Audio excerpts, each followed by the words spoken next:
futuro presidente de la Suprema Corte de Justicia de la Nación, el ministro electo Hugo Aguilar Ortiz, y quien resultó, así como lo anunciaba en su gira del fin de semana la presidenta Sheinbaum, pues con más de 6 millones de votos, 6.100.000 votos es lo que obtuvo en las urnas, 6.195.000 votos. Esto en la primera elección judicial que tuvimos el 1 de junio pasado. Y bueno, entre otras cosas, como también les adelantábamos, le preguntamos sobre el papel que debe de jugar el Poder Judicial de la Federación, sobre todo en su correlación con los poderes de la Unión. Particularmente, pues consultábamos sobre los casos de lawfare que se han vivido en América Latina, y él lo que nos dijo es que la Suprema Corte de Justicia de la Nación, que él empezará a dirigir desde el próximo 1 de septiembre, no disputará el poder al Ejecutivo Federal, cosa que él no lo dijo, lo digo yo. Esta es mi aportación, mi humilde opinión. Sí hizo la presidencia de Norma Piña. Norma Piña disputó todo el tiempo el poder al Ejecutivo y al Legislativo. Incluso se convirtió en un suprapoder, y por eso llegamos, entre otras cosas, a este momento histórico que nos lleva a refundar el Poder Judicial. Entre otras cosas, pues también hablamos o le pregunté acerca de pues estos lujos, dispendios con dinero público. Su compromiso es que va a haber un plan de austeridad con esta nueva Suprema Corte de Justicia de la Nación. Adelanta que nadie ganará más que la presidenta Claudia Sheinbaum, como establece la Constitución Política de los Estados Unidos Mexicanos, a revisión prácticamente todas las prebendas que tenía antes la clase alta de esta Suprema Corte de Justicia de la Nación. No habrá una relación pues de contubernio con la clase empresarial, con el poder oligárquico. También nos indica que a los de arriba se les garantizará certeza legal a secas, no con compromisos, no con contubernios ni arreglos en lo oscurito. Esto es lo que pasó en las administraciones pasadas, prácticamente de toda la historia de esta Suprema Corte de Justicia de la Nación, que está a punto de ser desterrada de nuestro sistema político, de nuestro sistema social, de nuestro sistema judicial, con pues estos arreglos impresionantes que tenían con la oligarquía. Y también le preguntamos pues acerca del combate a la corrupción, de qué pasará con las pensiones a los ministros en retiro. Le preguntamos también qué pasará con los camionetones que tenían con la propia seguridad de los ministros, las ministras. Todo ello lo aborda en esta entrevista Aníbal. Pues estamos a punto de entrar en esta nueva era de nuestro sistema judicial. Claro, se acabó la época del dedazo de Ernesto Zedillo Ponce de León, que le inauguraron en 1994, y que después de ese año siguieron varias modificaciones, tanto a la Suprema Corte de Justicia como al mismo Poder Judicial, para ponerlo a tono con el Tratado de Libre Comercio de América del Norte, y después hacer una homologación también con el sistema judicial de Estados Unidos. Decías hace un momento de la actuación de la presidenta todavía de la Suprema Corte de Justicia de la Nación, Norma Piña, quien judicializó obras de infraestructura, quien también se fue en contra de una serie de reformas, como fue incluso el Plan B, el Plan C, que incluso llegó a ir en contra de la misma Constitución política cuando se tuvo que plantear incluso la inimpugnabilidad de la Constitución. O sea, llegaron hasta ese punto de ir en contra de la misma Constitución en la Suprema Corte de Justicia. Entonces, es un momento crucial para la vida pública de México, para el pueblo de México también, pero también es un referente a nivel internacional en torno a cómo se puede llevar a cabo una elección de un poder que, al menos en Occidente y particularmente en estos países europeos, incluso en Estados Unidos o Canadá incluso, yendo un poco más allá de Occidente, no se suele elegir al Poder Judicial. es un referente a nivel internacional, está dando mucho de qué hablar en otros países e incluso ya hay algunos que se han planteado la posibilidad de llevar a cabo estas elecciones para elegir al Poder Judicial, como es el caso, por ejemplo, de Colombia o de Honduras, que ya han planteado esa situación, incluso también de Guatemala, Nancy. Entonces, no hay que perder de vista tampoco que México sigue estando en la punta del viento, como se dice comúnmente, en torno a las transformaciones de la política y de la vida pública de los países. Y sí, sin más pues comentarios, vamos a ver esta entrevista y regresamos. Muchas gracias por la entrevista y bueno, nos gustaría abordar los temas que nos llevaron a este momento histórico que estamos viviendo, Sí, de pues, la oportunidad de refundar el Poder Judicial. claro. Uno de esos temas tiene que ver con la austeridad.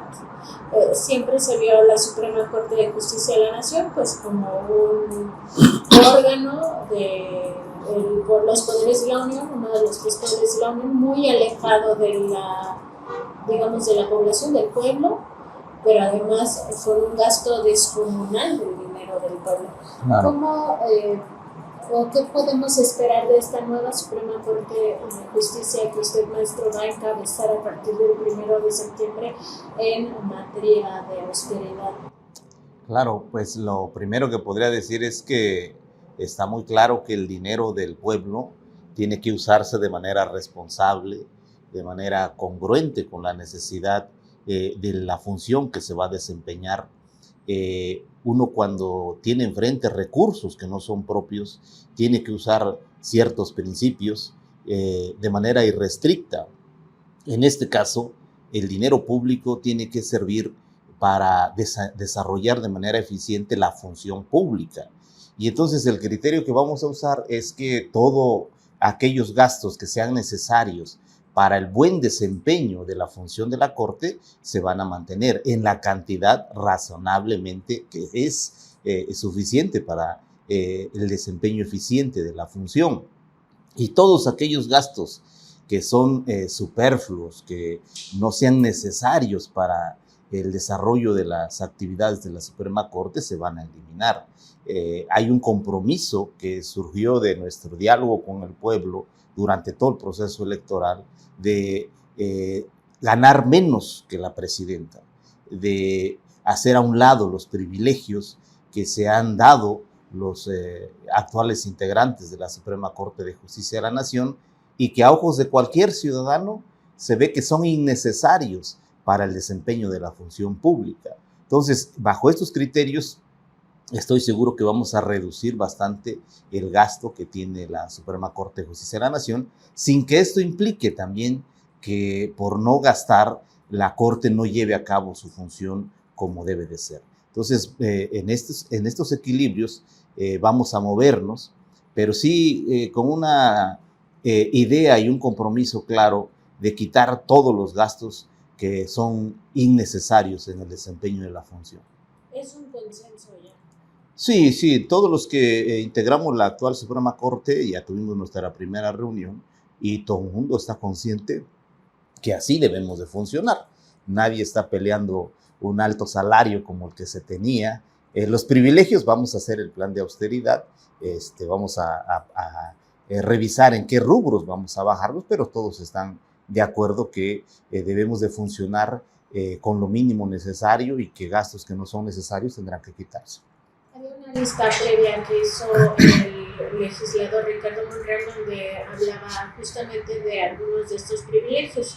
Entre ellos pues estaban seguros de todo tipo, no seguros de gastos médicos, seguro de vida, seguro de cuando dejan de estar en funciones, que ahorita no recuerdo bien el nombre técnico, y había otros, por ejemplo, que se les paga el internet en las casas particulares, ¿no? O sea, a los ministros que tienen además un personal asignado para sus domicilios, todo eso está a revisión.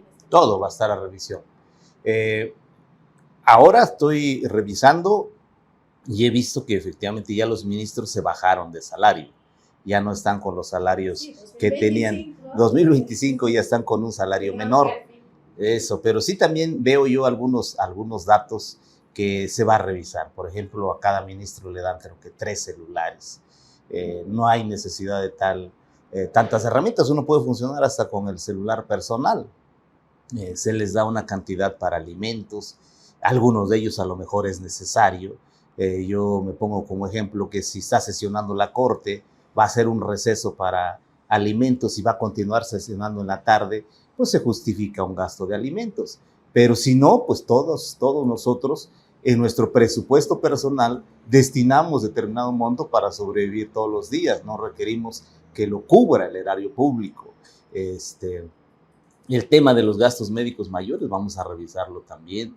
Entiendo que es parte del contrato colectivo que tiene la Corte con muchos de sus trabajadores. Ahí a lo mejor no va a haber posibilidad, pero por ejemplo para todos los nuevos jueces, magistrados y ministros que vamos a entrar, lo más seguro es que sí haya posibilidades de disminuir ese tipo de gasto.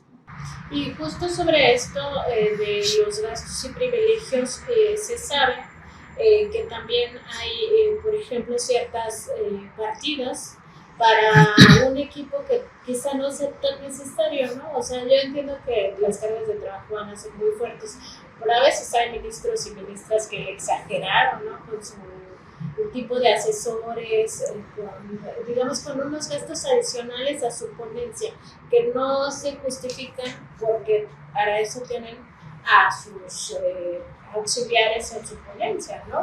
Eso también se revisa. Sí, mire, como funciona ahorita la Corte es que se les da un presupuesto asignado a cada ministro y hay un tabulador del tipo de funcionario y su salario. Entonces, cada ministro decide cómo utiliza ese techo presupuestal. Entonces, puede ser que alguien contrate más personal de bajo salario y no mucho personal digamos, del tope salarial que se tiene en el tabulador. Entonces, vamos a tener algunas ponencias con mayor número de personas o otras con menor número de personas, pero ninguna de ellas sobrepasa su techo presupuestal. Este es el mecanismo que se está usando ahorita en la Corte, con la finalidad de que cada ministro cuente con un equipo de su confianza profesional y que pueda desahogar el trabajo que se le encomienda. Vamos a revisar si ese mecanismo funciona, parece adecuado, o sea, que cada quien tenga una libertad de configuración de su equipo y tenga un techo, y siempre y cuando no pase de ese techo, pues parece ser que suena lógico, congruente que así pueda funcionar. Sería distinto que desde la presidencia o desde el órgano de administración le impongan el número de equipos, el perfil de su equipo, porque entonces no va a funcionar realmente como equipo lo que diseñe el ministro que corresponda a fin de sacar de manera adecuada su actividad. Esto lo vamos a revisar, pero creo que es una buena práctica dotarles de cierta autonomía en la configuración de su equipo y cómo va a funcionar, ¿no? Sin que eso impacte en gastos. Sin que eso impacte en gastos. O sea, no podemos nosotros decir, bueno, pues un ministro me está pidiendo el 50% de recursos para poder funcionar cuando otro está funcionando con menos recursos. La práctica es que todos disponen de la misma cantidad de recursos, ¿no?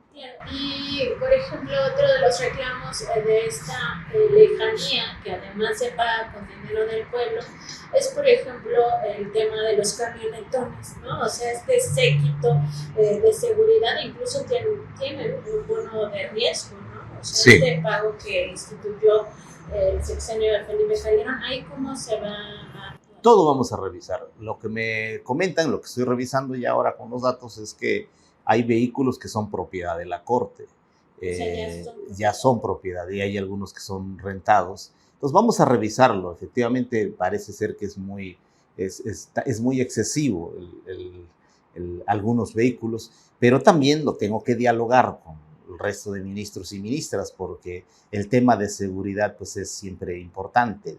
La función que van a desempeñar los ministros es de gran relevancia y siempre se van a tocar intereses, y no, en lo personal no estaría, digamos, en la disposición de poner en riesgo a mis compañeros ministros y ministras, pero ahí mismo va a regir el criterio, lo mínimo y lo estrictamente necesario para desempeñar bien sus funciones, ¿no? Ese va a ser el criterio que vamos a proponer y que vamos a buscar que rija en la actuación de la Corte.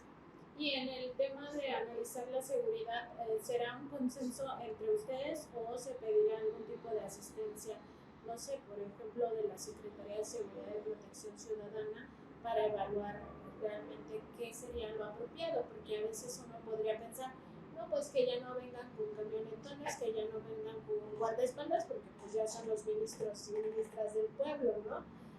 Pero pues al final no sabemos, como bien nos dice, pues hay intereses, y a veces los intereses son de grupos criminales, mafiosos. Así es. Sí, la función que vamos a desempeñar implica conocer una diversidad de temas y vamos a tocar también muchísimos intereses.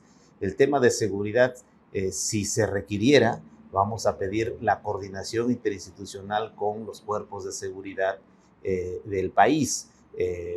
Hay, digamos, yo veo ahí varios requerimientos de seguridad. Uno es la seguridad a los ministros y ministras, otro es la seguridad a todo el personal del Poder Judicial y también la seguridad en sus instalaciones.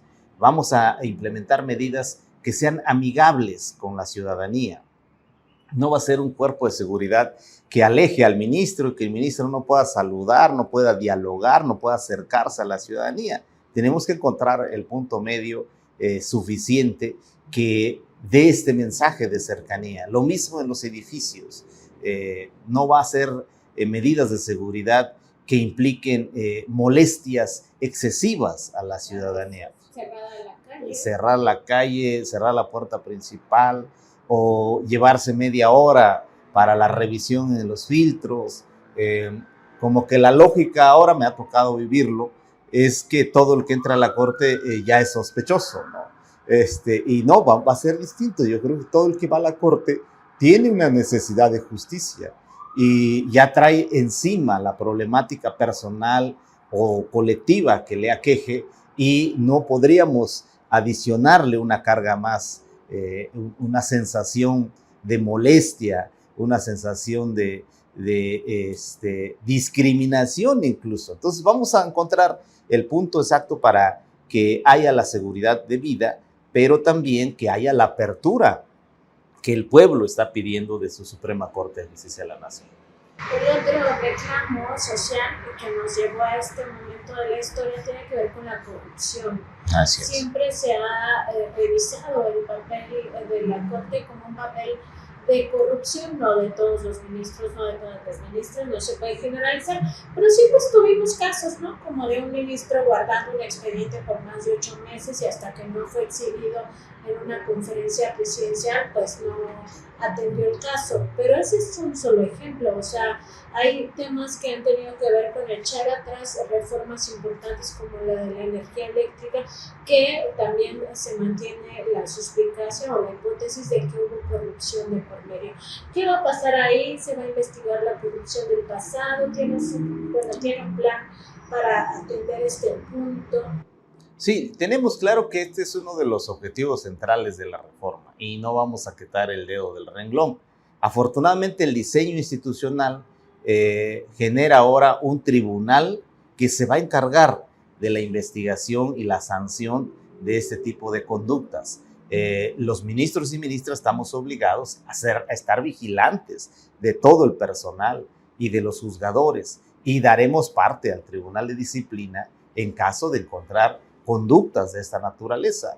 Vamos a mandar el mensaje claro que no vamos a tolerar la corrupción, no vamos a tolerar el nepotismo, la deshonestidad. Vamos a predicar con el ejemplo y vamos a pedir sanciones a quienes incurran en estas conductas. Es importante decir que si no lo hacemos así, no habrá valido la pena la reforma ni la nueva integración del Poder Judicial. Si el escenario que estamos tratando de superar continúa con la nueva integración, entonces el esfuerzo que ha hecho el país para dotarse de una nueva integración no habrá funcionado. Esto se lo vamos a estar recordando día con día a los ministros, a los jueces, a los magistrados, a todos en general, pero en particular a quienes resultaron electos en el pasado proceso electoral. Y hacia el pasado están en este proceso de entrega-recepción. Si se encuentra algún caso de corrupción que se pueda documentar, se va a dar parte también a las autoridades. Así es. Así es, nosotros vamos a dar parte, no tenemos ya las facultades para sancionar en la Corte, pero entiendo que todo lo que está en curso se va a hacer entrega al Tribunal de Disciplina, al Consejo de la Judicatura Federal, le va a entregar al Tribunal de Disciplina todos los casos que estén bajo investigación y vamos a estar vigilando de que se cumpla con la normatividad y se sancione quien haya cometido una conducta irregular. Pero se va a revisar la actuación de los ministros y ministras que dejan el cargo. A nosotros como ministros va a estar difícil hacer ese trabajo. Eso corresponderá al Tribunal de Disciplina. Si nosotros al revisar los expedientes vemos una evidente negligencia, pues tendremos que dar vista al Tribunal de Disciplina, la posibilidad de sancionar estas conductas. Entiendo, antes era más flexible la norma. No había una norma que dijera tienes que resolver este caso en 6 meses, como ahora lo establece. Casos penales y casos fiscales. Entonces también va a ser muy difícil fincar una responsabilidad por el atraso, el simple transcurso del tiempo. Tenemos que encontrar conductas mucho más severas o más violatorias de la norma y que puedan ser en su momento sancionadas. Claro, o sea, la ley y su flexibilidad les permitía todos estos excesos. Así es. La norma anterior no tenía estos parámetros temporales dentro de los cuales debía de moverse la Suprema Corte y en general todo el Poder Judicial. Entonces, por eso es que pues, hay juicios que tienen 30 años en los tribunales y no se han resuelto, ¿no? ¿Cómo va avanzando digamos que esta entrega-recepción de la vieja Corte, ahora ya casi en sus últimos días, y la nueva? Bien, muy bien. Se integraron 2 equipos, un equipo de la actual composición que instruyó la ministra Piña y otro equipo que integré yo junto con otros ministros y ministras y han estado en interacción permanente recibiendo la información de toda la función judicial, todos los expedientes y toda la información de cómo está organizada la Suprema Corte. Hemos recibido la información y se está analizando, es decir, vamos a llegar ya con una imagen clara de cómo está la Suprema Corte para el día 1 de septiembre. En procesos de transición, digo, este es el primero que toca el Poder Judicial, pero en el Ejecutivo, en el Legislativo a veces se encontraron con sorpresas, ¿no? Desde que se robaron todo el mobiliario, o sea, que llega la nueva persona o la nueva administración y no hay nada, hasta que se robaron expedientes. ¿Se va a vigilar eso también? Sí. Ahorita nos están proporcionando toda la información, pero no tenemos una entrega física. Eso ocurrirá hasta el día 1 de septiembre. Es decir, nosotros tenemos cuántos expedientes, cuántos asuntos están, qué números están, de qué materia son. Tenemos una idea de cuántas salas funcionaron, qué personal tienen, pero hasta el día 1 de septiembre podremos verificar si cada una de esta información que nos están proporcionando existen realmente y en qué condiciones están. Los vehículos, el mobiliario, los edificios, pues ya lo habremos de revisar una vez que tomemos posesión. El 1 de septiembre vamos a recibir un acta de entrega-recepción y tendremos un plazo de hasta 30 días para hacer observaciones y para verificar lo que recibimos y el estado en el que lo recibimos. Decía también el tema del nepotismo y hay muchos estudios, incluso que hizo el propio Consejo de la Judicatura Federal en su momento, donde se revela que este es un problema importante dentro del Poder Judicial. ¿Cómo se entendería? Porque finalmente hay, pues eso, trabajadores y trabajadoras que ya adquirieron de alguna manera derechos y tienen, pues como poder, tienen una responsabilidad sobre esas personas. ¿Cómo podría? Sí, el compromiso de combate al nepotismo es del 1 de septiembre para adelante. No va a haber nepotismo en la nueva integración del Poder Judicial, no va a haber nepotismo en los ministros, en los jueces. Ese es el exhorto que vamos a hacer y es la vigilancia que vamos a tener. Pero entonces no se tomarían acciones, digamos, contra quienes ya están dentro. Vamos a revisar, pero es muy difícil porque hay muchas hipótesis, muchas posibilidades. Hay algunos que por méritos propios llegaron. Obviamente que tocará al Tribunal de Disciplina revisar este asunto, si es, digamos, posible revocar nombramientos o eliminar situaciones ya creadas, porque como se dice, ya son situaciones que llevan años en el Poder Judicial, tienen derechos, hay una contratación. Es decir, cuando se hizo esto, la normatividad permitía la realización, es decir, no son actos totalmente arbitrarios, sino que tienen sustentos legales, ¿no? Entonces, lo que sí vamos a cuidar es que de ahora en adelante no se den estos casos de nepotismo. Claro, y también otro de los reclamos del pueblo, digamos, a este poder judicial, tiene que ver con los intereses que se defienden. Y hay como una larga historia de la Suprema Corte de Justicia de la Nación muy aliada de intereses oligárquicos. Ahí no va a funcionar esta búsqueda de crear una nueva justicia para el pueblo de México, que ahora sí sea justicia, o sea, que no beneficie sobre todo en el ámbito fiscal, pero también en otros ámbitos, pues que no beneficie a la oligarquía, ¿no? Que prácticamente tenía ahí su terruño y era su último bastión, y por eso tanta resistencia a este cambio. Sí, pues mire, lo que hemos estado planteando es que la nueva Suprema Corte va a tener puertas abiertas, va a dialogar con todos. La nueva Suprema Corte, incluido ellos, o sea, son parte de este país y vamos a dialogar. Pero también está claro que no va a haber oportunidad para arreglos debajo de la mesa, arreglos en lo oscurito, compromisos con algún sector en especial, con nadie. O sea, va a ser una corte dialogante con todo mundo, tanto la clase empresarial, la clase de los de arriba, como fundamentalmente los de abajo. Y a los de arriba les vamos a garantizar certeza legal a secas, no con compromisos, no con contubernio. Negocios, concesiones, contratos, todo lo que hagan arriba, la clase empresarial, que no cumpla con la normatividad mexicana, pues no se van a validar.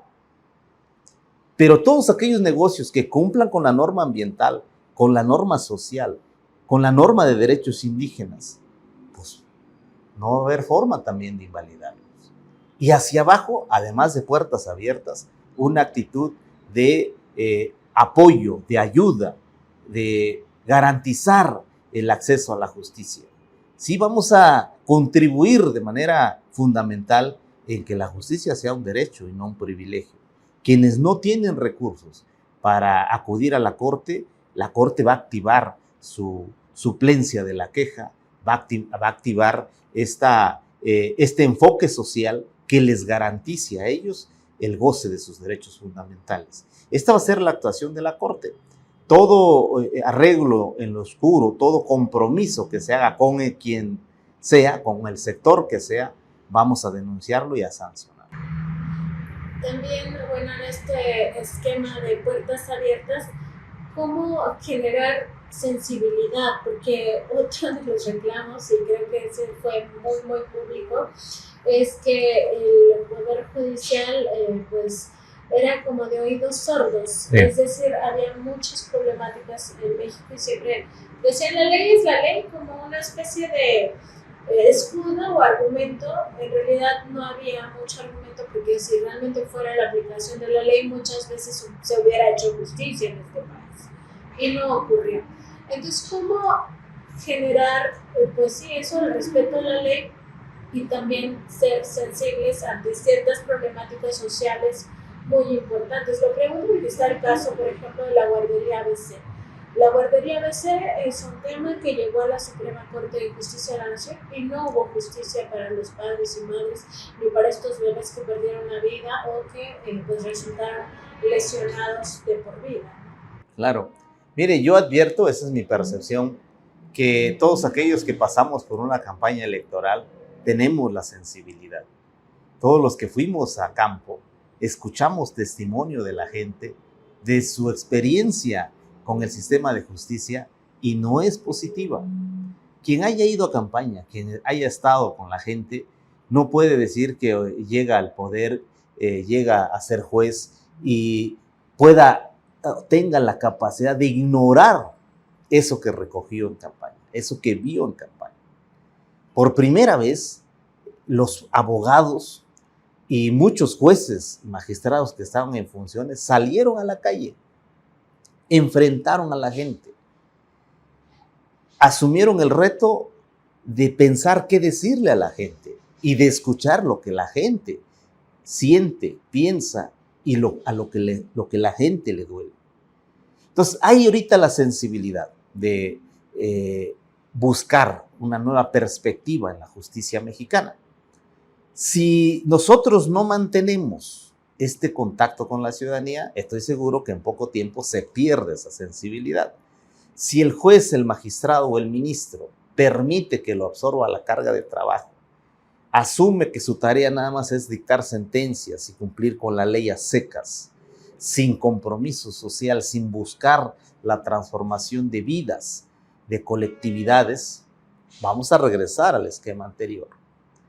O sea, la sensibilidad, como usted la plantea, es crucial. La norma es genérica, es abstracta, es impersonal. Y entonces permite un abanico de posibilidades en su interpretación. Yo puedo quedarme con la literalidad de la norma, aunque la literalidad de la norma ya esté desfasada y no atienda con la realidad que estoy buscando resolver.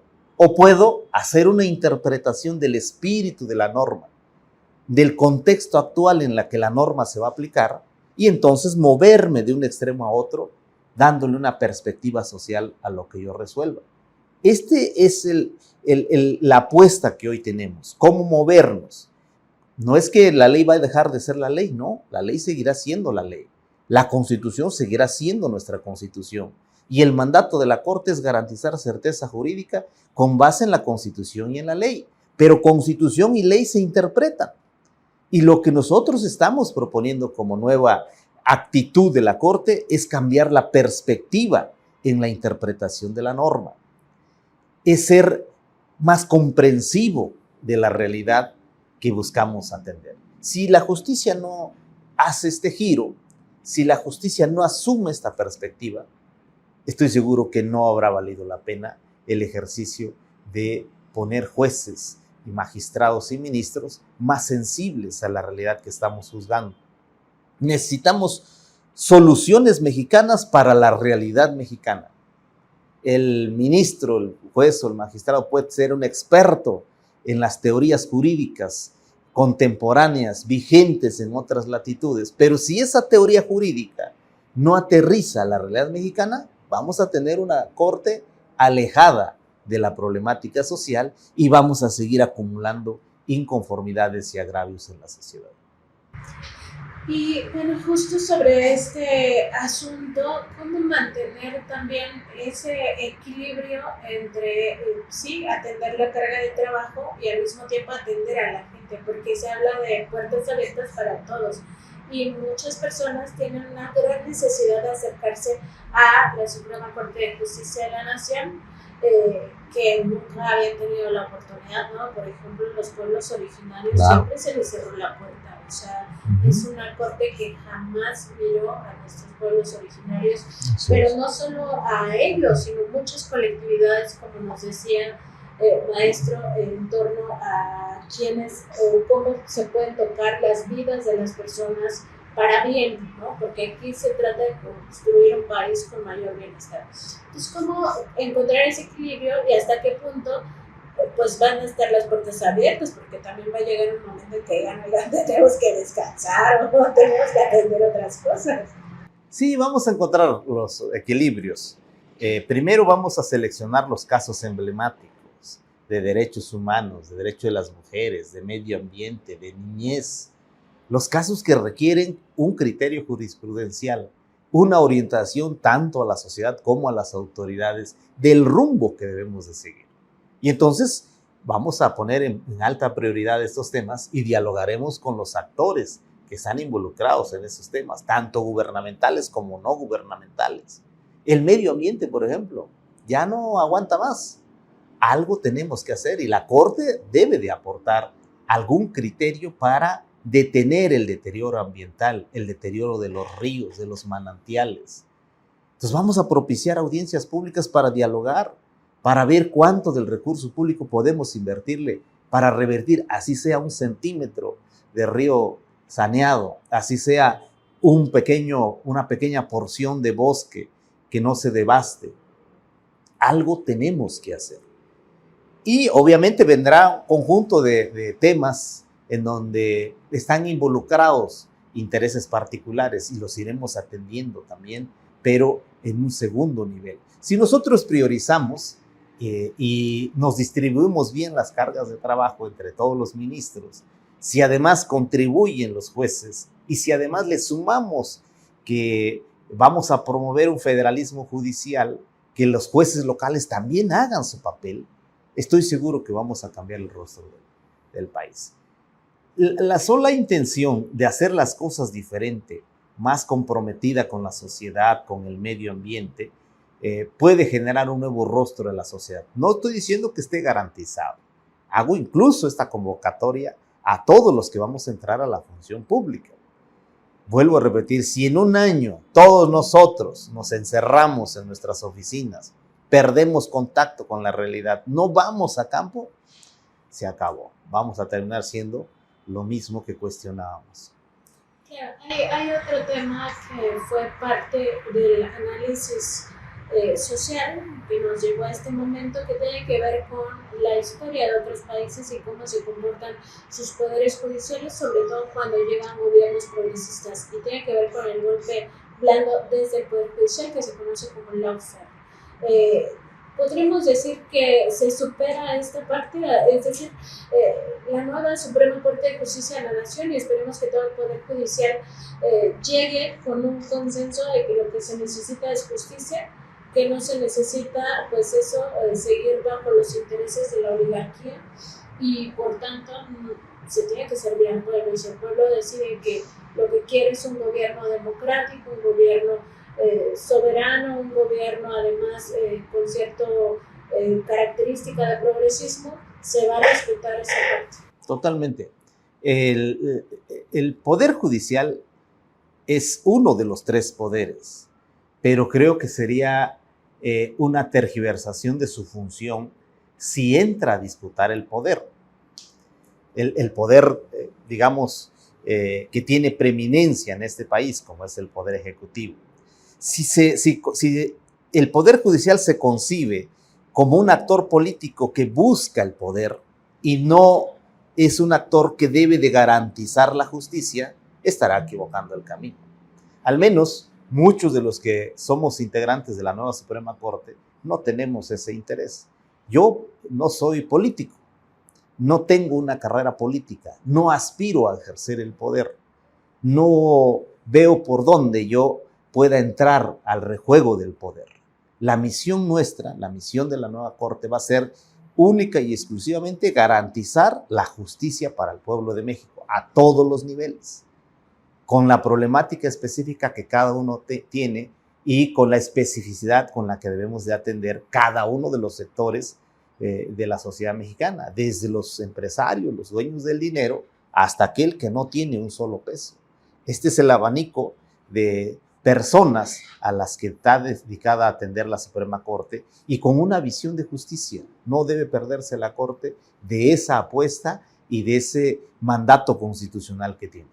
Sí, pues qué importante, porque justo lo que vimos fueron los excesos de la actual Suprema Corte de Justicia de la Nación. Incluso un ministro, no recuerdo bien su nombre, Gutiérrez Ortiz Mena, dijo que tendrían que ser un poder contramayoritario, o sea, como ir contra el pueblo a toda costa y hasta donde llegue. Entonces sí es un cambio muy fundamental. También preguntar sobre el consenso que hubo para que usted tomara la presidencia de la Suprema Corte de Justicia de la Nación. Es un consenso muy importante, un consenso que muchos no vieron en el horizonte, ¿no? Y al mismo tiempo el pueblo habla de alguna manera con su voto. Hay una diferencia entre el primer lugar y el segundo lugar en los candidatos hombres importante, en muchísimos, miles, millones de votos, más de 6 millones de votos, y se reconoce que es más de lo que obtuvo el PRI en las elecciones presidenciales. ¿Cómo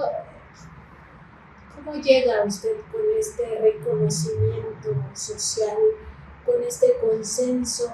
La presidenta lo ha mencionado varias veces, después de Benito Juárez es el caso del futuro ministro presidente Hugo Aguilar, ¿qué significa?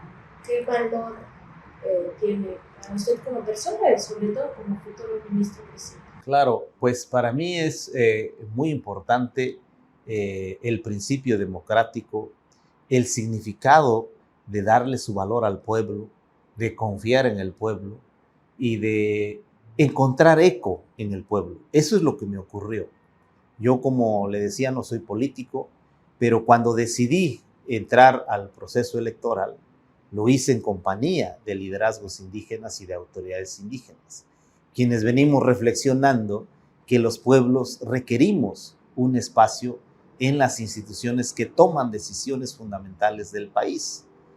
Y construí la propuesta, pues desde lo que soy, desde lo que he trabajado y la perspectiva que tenemos para el país desde los pueblos y comunidades indígenas. Y felizmente la propuesta generó mucha simpatía en comunidades indígenas. Y en un segundo momento, fuera de comunidades indígenas, con trabajadores, hablé con sindicatos, hablé con personas que son jornaleros agrícolas, que son trabajadores y trabajadoras de la maquila en Tamaulipas, por ejemplo. Entonces, la propuesta de mirar la justicia con otra perspectiva, de hacerla más humana, cercana a la gente, quitar este velo de que el juzgador y el ministro es un ser superdotado que lo sabe todo y que puede estar encerrado en cuatro paredes porque así garantiza autonomía e imparcialidad, pues es una invención, es una ficción jurídica, que la justicia real tiene que llegar de la construcción de personas y sujetos reales, teniendo una comunicación real y atendiendo el contexto y la realidad de las cosas. Eso es lo que yo fui a ofrecer y eso es lo que vamos a proponer y vamos a hacer todos los días a partir del 1 de septiembre. Entonces, la verdad es que la reacción que tuvo el pueblo el día 1 de junio hacia mi persona fue muy grata. En algún momento a mí me sorprendía, digamos, cuando íbamos a la mitad de la campaña, me sorprendió el nivel de aceptación que tenía. Ya en los últimos 15 días yo sabía que podía disputar la presidencia de la Corte. Porque vi las encuestas que se hacían aquí en la ciudad y yo decía, todavía hay un grueso de ciudadanos simpatizantes de mi candidatura que no están reflejados en la encuesta, porque la encuesta, el encuestador, pues no llega hasta zonas indígenas o rurales. Ahí la población no cuenta con un teléfono celular para que reciba una llamada y conteste una encuesta. Y veía en las comunidades una gran reacción, un trabajo constante, porque hicieron suya la candidatura. Ellos iban promoviéndome de voz en voz. Por eso ahora con esto de las sanciones por los acordeones, yo digo, oye, pues mi acordeón fue verbal.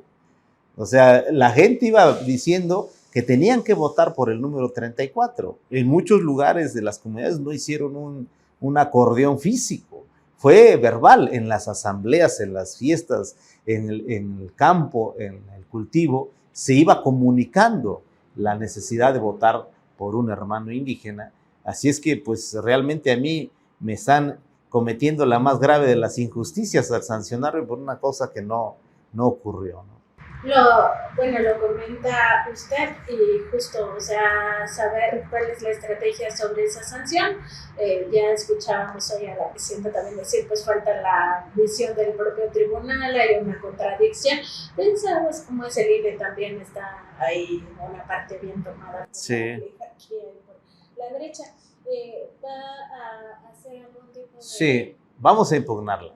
Yo, la verdad, no entro en sus parámetros. Yo no sé de dónde sacan el porcentaje, nos están multando, según vi en la prensa, apenas voy a leer la resolución, nos están multando con un 10% del tope de campaña. ¿Eso con base en qué? ¿En qué pruebas tienen de que yo ordené hacer esos acordeones, de que yo distribuí? No tengo estructura. Yo no tengo gente que pudiera yo decirle, oye, ahí te mando 1,000, 2,000 acordeones, distribúyelo. Yo contacté un montón de gente, la gente hizo promoción verbal del número 34 por afinidad étnica, por afinidad discursiva y de lucha por los derechos de los pueblos indígenas. Entonces vamos a impugnar, no me parece justa la resolución del INE. Los votos que yo tuve fueron votos de la ciudadanía que contacté y que se generó a través de las redes que construimos, pero no fue producto de alguna orientación específica, ¿no? Y hay otro tema que me parece importante que tratemos en esta entrevista y tiene que ver con las pensiones doradas de la cúpula dorada del Poder Judicial. Ahí van a hacer algo, van a revisar, hay casos donde algunos pues justo les tocó este momento en el que de forma autoritaria Ernesto Zedillo cambia la corte y apenas tenían 6 meses en funciones y tienen pensiones vitalicias de millones de pesos. ¿Se va a revisar ese tema? Mira, pues tenemos una base constitucional muy sólida a favor de ellos. Incluso todavía en esta reforma constitucional se estableció que quienes se acogieran a su haber de retiro hasta antes del inicio del proceso electoral, antes de la emisión de la convocatoria, creo que dice la norma constitucional, pues van a ser beneficiarios de este haber de retiro. Es norma constitucional, es mandato del constituyente, entonces va a estar muy difícil pensar lo contrario.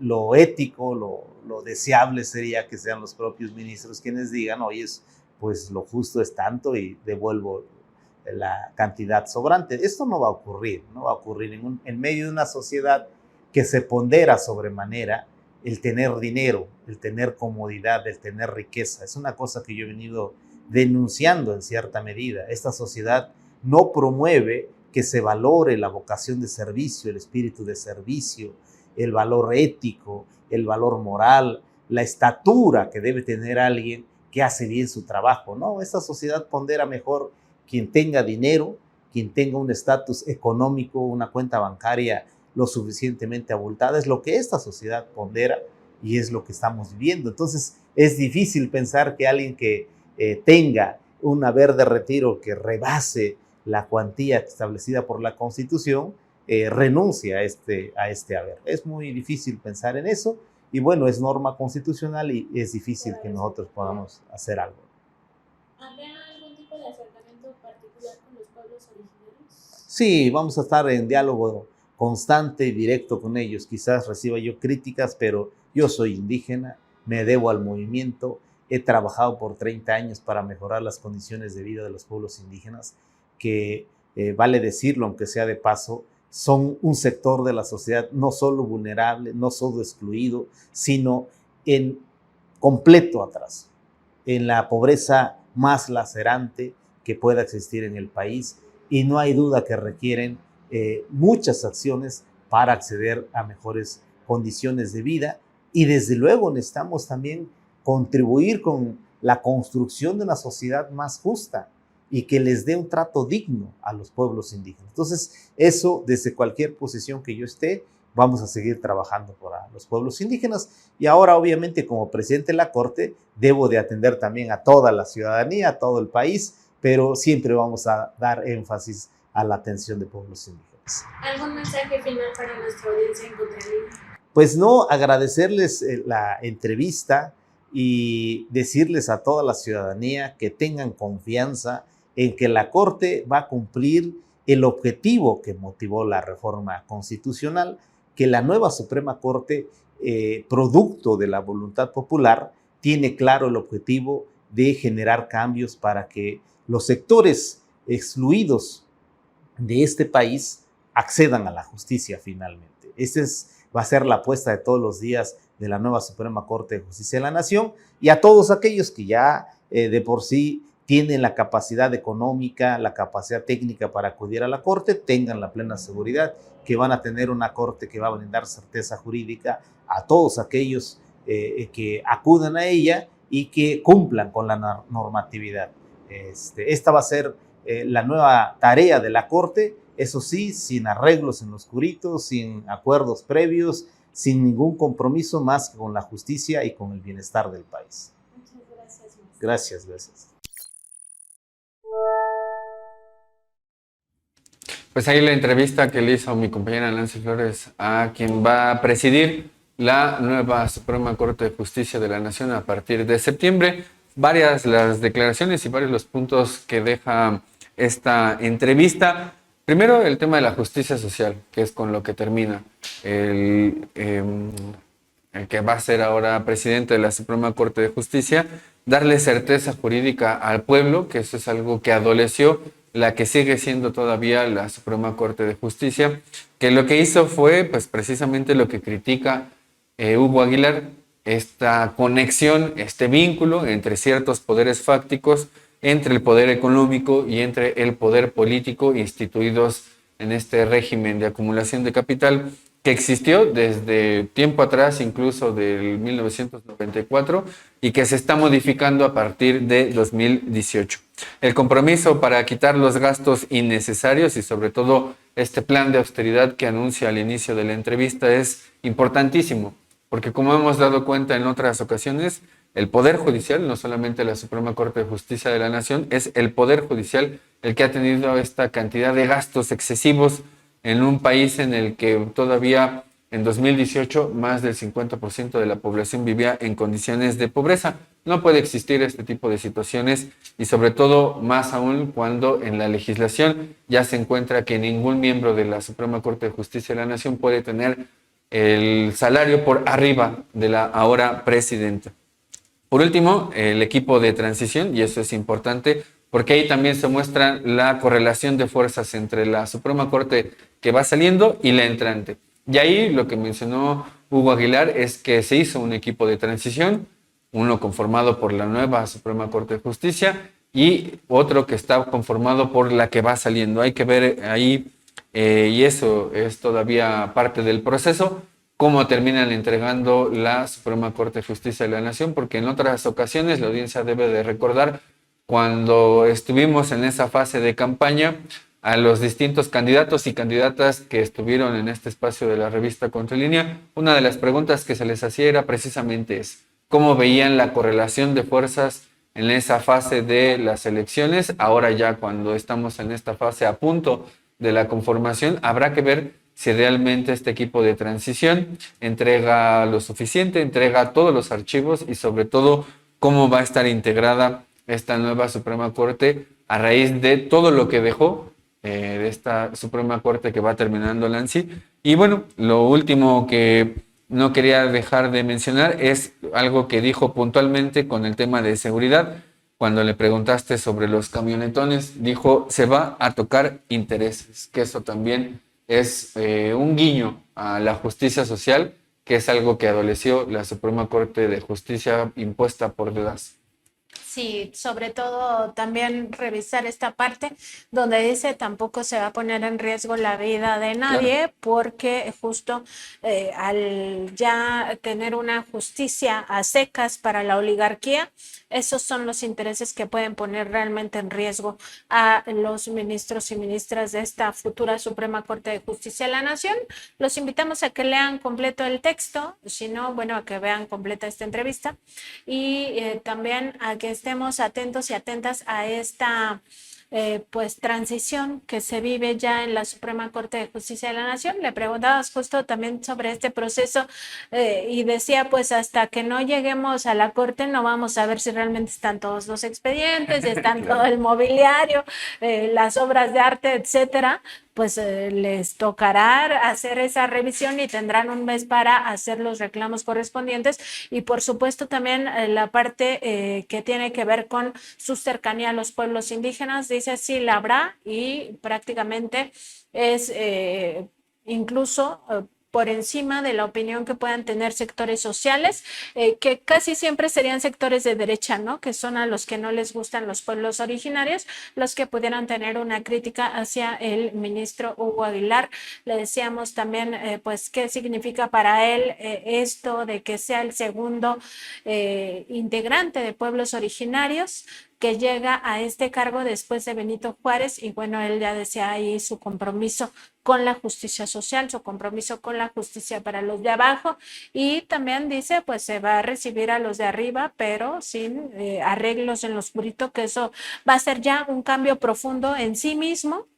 O sea, estos puntos que tocamos en sí mismos van a ser un cambio profundo, pero además todavía no sabemos, pero va a ser muy positivo, estoy segura, la implicación de este nuevo poder judicial que vamos a tener gracias a la democratización, a esta visión que tuvo en un primer momento el presidente López Obrador y que en un segundo momento la llevó a término la presidenta Claudia Sheinbaum, porque también no hay que olvidar que esto que decías, Aníbal, de cómo la Suprema Corte de Justicia, uno de los golpes que quiso asestar, pues fue precisamente para invalidar esta reforma judicial, que era ya invalidar directamente la Carta Magna, cosa para lo que no tienen facultades, nunca las tuvieron el Poder Judicial y particularmente la Suprema Corte de Justicia de la Nación. Entonces estamos en un momento histórico muy importante y para nosotros también era muy importante pues conocer ya de viva voz del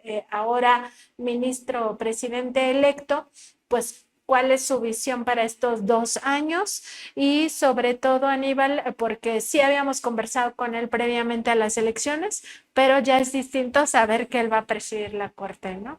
Sí, claro, en ese momento era candidato y tenía un plan y en esa entrevista lo que nos dijo era con respecto a varios puntos, a la austeridad, coincidía con lo que dijo ahora, la justicia social coincide también con lo que dijo ahora, el tema de la transición también coincidió con lo que dijo ahora, pero desde luego que el lugar de enunciación no es el mismo al ser candidato que al ser el presidente ya electo de la Suprema Corte de Justicia de la Nación. Así que ahí sí ya es distinto el lugar de locución que tiene y sobre todo cuando ya empezó todo este trámite de transición, también eso es importante recalcarlo porque ya se tiene más idea de cómo está la Suprema Corte que está saliendo y también lo que tiene que ver con la transición a esta nueva Suprema Corte, porque dejó en la entrevista dicho que no es solamente él, o sea que en esta transición están también varios ministros y ministras, o sea que es un consenso también esta cuestión de la transición